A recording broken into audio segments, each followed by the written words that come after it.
Yo quiero contarles que cuando esta pandemia se da, más o menos hace un año, una de mis mayores preocupaciones fue que empecé a ver una fuerte tendencia a cámaras apagadas durante las clases, ¿verdad? Eso se traducía a conferencias y empecé a ver esa tendencia fuerte y yo dije, yo no quiero que eso me pase, porque si no prácticamente a mi sentir era como que yo estuviera dando la clase solo. Entonces dije, una de las primeras preguntas fue, ¿cómo puedo hacer para fomentar esa comunidad y que esa comunidad pues sea una comunidad de aprendizaje? Y entonces empecé a pedirles, básicamente, que mantuvieran encendida su cámara durante nuestro periodo de clase. La mayoría aceptó, les expliqué por qué era importante para mí que tuvieran la cámara encendida.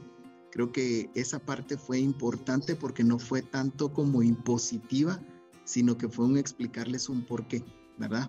Y bueno, mi sorpresa fue que al día de hoy tengo prácticamente como 99% de cámaras encendidas. Eso quiere decir uno o dos, a lo mejor que dicen, mire, tengo mi internet malo o a lo mejor no me está funcionando bien hoy porque tengo a mis hermanos en casa y todos estamos conectados, ¿verdad? Entonces para mí eso primero fue muy satisfactorio, el poder interactuar, aquello que hacíamos, el podernos ver y muchas veces ver a los ojos, ¿verdad? Ese contacto visual, pues lo podemos lograr al ver la cámara.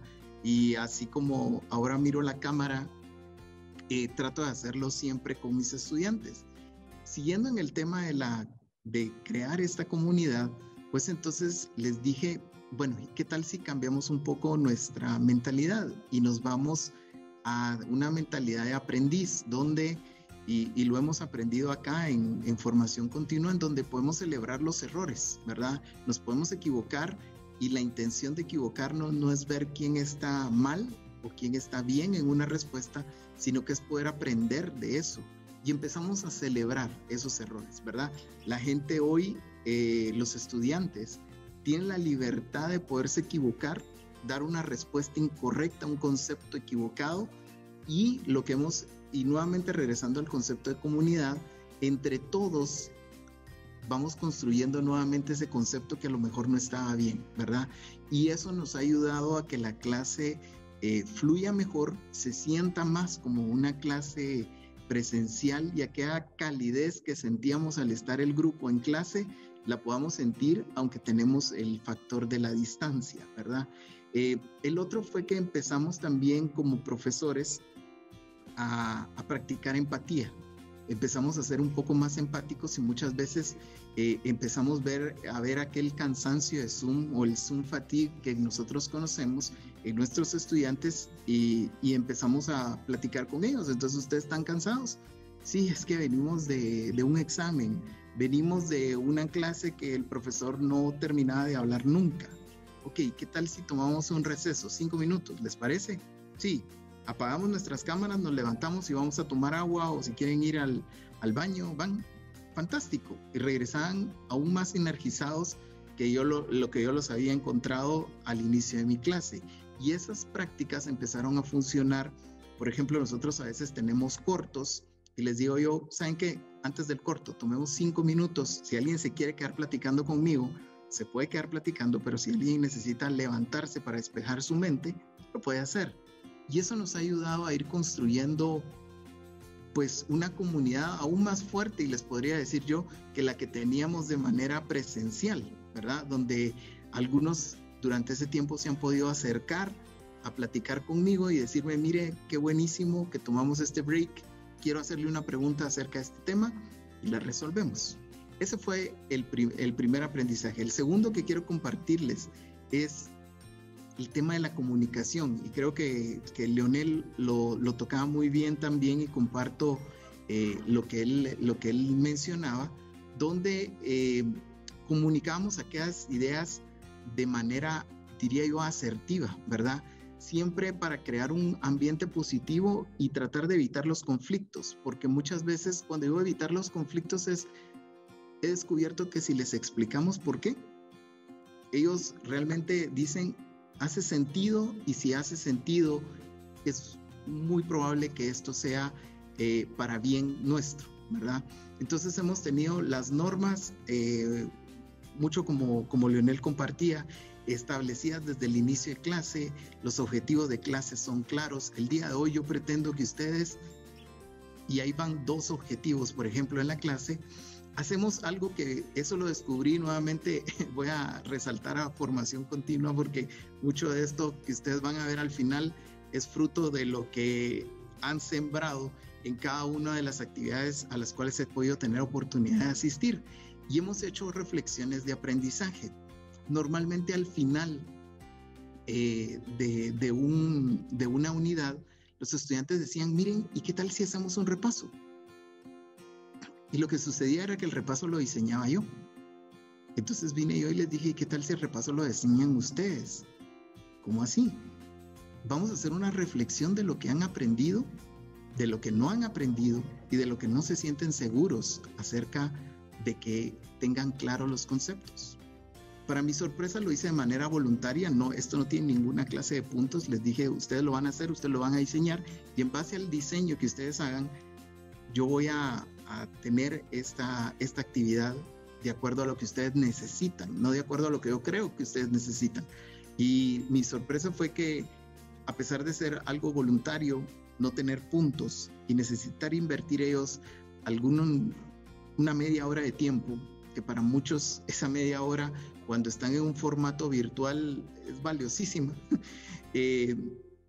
me respondieron todos y todos tenían puntos en común, otros variaban, un punto era totalmente distante de otro y me permitió hacer esos diseños para que ellos pudieran tener una mejor práctica y reforzar aquellos puntos que ellos eran o que ellos consideraban necesarios. Y el último fue el tema de la retroalimentación. Creo que es importantísimo en un formato virtual que ellos tengan retroalimentación, no solo de bueno o malo, o esto lo sacaste bien y tenés la nota completa, sino que decir y resaltar aquellos logros que han obtenido.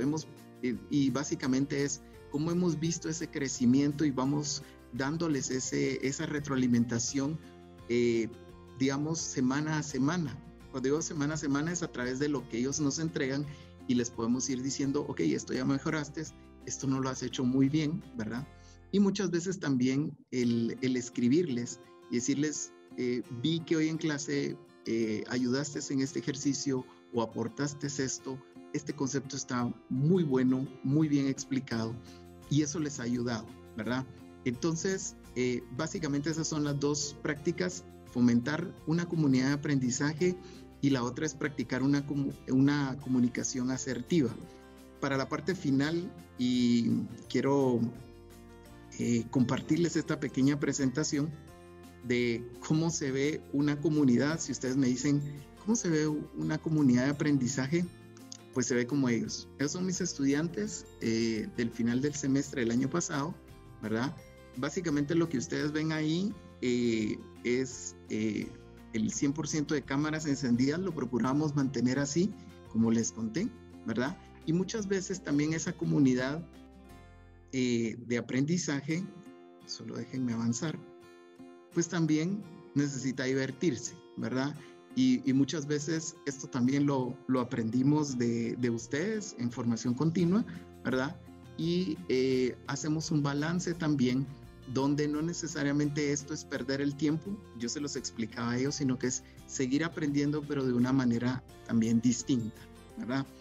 Hoy quiero compartirles algunos de los resultados que hemos obtenido y estos son testimoniales. JD me pidió, ¿podrías traer a un estudiante? Lamentablemente los horarios y para ellos es un poco difícil, pero traje sus testimoniales. Estos yo nunca los pido, estos son espontáneos y son de manera voluntaria que ellos me escriben. Se los voy a leer rápidamente, solo son 2 y es con el ánimo de compartirles que todo esto al final rinde un fruto, ¿verdad? Todo el esfuerzo, todo el desvelo, todo lo que nos pasó durante este tiempo fue abrumador muchas veces, ¿verdad? Pero esta persona dice, hola Sergio, gusto en saludarle, le escribo como siempre para agradecerle todo el tiempo del semestre. Sé que fue muy difícil para todos y por esto le agradezco por ser el catedrático que mejor se adaptó a esta nueva normalidad y motivarnos a aprender y a estudiar. Era parte de mi objetivo cuando les dije de crear comunidad. Sin duda hay externalidades que se cruzan y pueden afectar nuestro camino, pero gracias a usted por siempre esforzarse. Ahí veo un poco de tema de empatía, ¿verdad? Para mí ha sido un verdadero placer llevar los cursos con usted. Sé que he crecido y he aprendido y que usted ha sido parte de este aprendizaje. Y por todo esto, gracias, ¿verdad? Después que Dios lo bendiga y que le dé mucha sabiduría para seguir enseñando y compartiendo con tanta motivación. Veíamos en uno de los cursos que decían, bueno, si usted muriera hoy, ¿cómo quisiera que escribiera a un alumno en su carta de despedida o en su funeral? Y bueno, a mí me llena mucho este comentario. Quiero compartirles un segundo. Y dice: Sergio, le quería en serio agradecer muchísimo por todas las cosas que nos ha enseñado. Sinceramente, mate era una de mis mayores preocupaciones al entrar a la U, porque en el colegio no me iba tan bien. Y luego cada vez que se me fue quitando el miedo a los números, y mate se volvió siempre una de mis clases favoritas. Estamos hablando de mate cuando estaba la pandemia, ¿verdad? Y ahí ser mate la clase favorita para mí llenó mucho ese tanque emocional, ¿verdad? A pesar de que online sí me ha costado más que en persona, mate ha sido una de las clases que me gusta un montón y me ayudó a sentirme capaz en otras clases que llevan números como estadística o microeconomía. Espero que nos sigamos viendo en los pasillos. Muchos éxitos. Así que lo que al final les quiero compartir con esto es todo ese esfuerzo que como profesores hacemos, pues tiene una recompensa, ¿verdad? Ellos se llevan aprendizajes, pero también llevan una parte de crecimiento personal que creo yo que cada uno de nosotros aporta a esa gran figura que después le llamamos profesional, sea médico, sea administrador, sea arquitecto, sea ingeniero o la carrera que al final él termine. Creo que haber contribuido en eso llena muchísimo, así que agradezco a ustedes el tiempo y la oportunidad de compartir esto.